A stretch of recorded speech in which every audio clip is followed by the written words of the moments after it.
Sarah dreaded Christmas. The forced cheer, the empty traditions all served as painful reminders of her solitude. This year, she decided to escape. Her grandmother's house, a sprawling Victorian manor on the edge of town, stood empty, a silent testament to Christmases past. It seemed the perfect sanctuary, a place to disappear into the quiet. The drive was short, the December air thick with unshed snow. The house loomed, a dark silhouette against the twilight sky. As Sarah pulled up the long drive, a shiver ran down her spine. The house seemed to watch her, its windows like vacant eyes. Still, she felt a strange pull, a sense of belonging she couldn't explain. Unlocking the front door, Sarah stepped inside. The air was cold, stale, heavy with the scent of decay. Dust motes danced in the weak light filtering through the grimy windows. The house creaked around her, a symphony of settling wood and unseen movement. Despite the unsettling atmosphere, Sarah felt a sense of peace. This was her refuge, her escape from the holiday facade. The house was a labyrinth of dimly lit hallways and cavernous rooms. Furniture draped in white sheets loomed like phantoms. Portraits of stern-faced ancestors stared down from the walls, their eyes following her every move. Sarah wandered from room to room, her footsteps echoing in the silence. Each room held a memory, a fragment of her grandmother's life, and by extension her own forgotten childhood. The kitchen, with its old-fashioned stove and worn countertops, held the faint scent of cinnamon and cloves. Sarah could almost see her grandmother there, her hands covered in flour, her laughter echoing through the house. The dining room, with its long, empty table, spoke of family gatherings long past. The echoes of conversations and laughter now just a whisper in the silence. Upstairs, Sarah found her grandmother's bedroom. The bed was neatly made, the covers pulled tight. A vanity table stood against one wall, its silver-backed brushes and hand mirror gathering dust.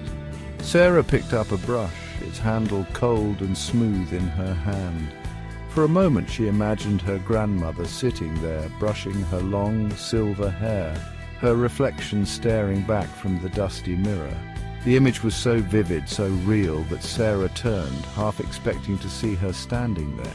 But the room was empty, the silence broken only by the sound of her own breathing. A narrow staircase led to the attic. The air grew colder as Sarah climbed, the scent of dust and decay intensifying. The attic was a jumble of forgotten treasures and discarded memories. Trunks overflowed with old clothes and yellowed photographs. Cobwebs hung from the rafters like macabre decorations. In the far corner, beneath a dusty window, sat a heavy wooden chest. It was ornately carved with strange symbols, its surface scratched and worn. The chest was locked, a thick iron padlock securing its contents. Curiosity piqued, Sarah ran her fingers over the cold metal. What secrets did this chest hold? What forgotten memories lay hidden within its depths? As Sarah examined the chest, she noticed a small white envelope tucked beneath the padlock. The envelope was addressed to her in her grandmother's elegant script. With trembling fingers, Sarah opened the envelope and pulled out the letter inside. The message was short, chillingly simple. "Do not open before Christmas. Protect the secret." A shiver ran down Sarah's spine. What secret did this chest hold, and what would happen if she disobeyed her grandmother's warning? That night, Sarah lay awake in her grandmother's bed.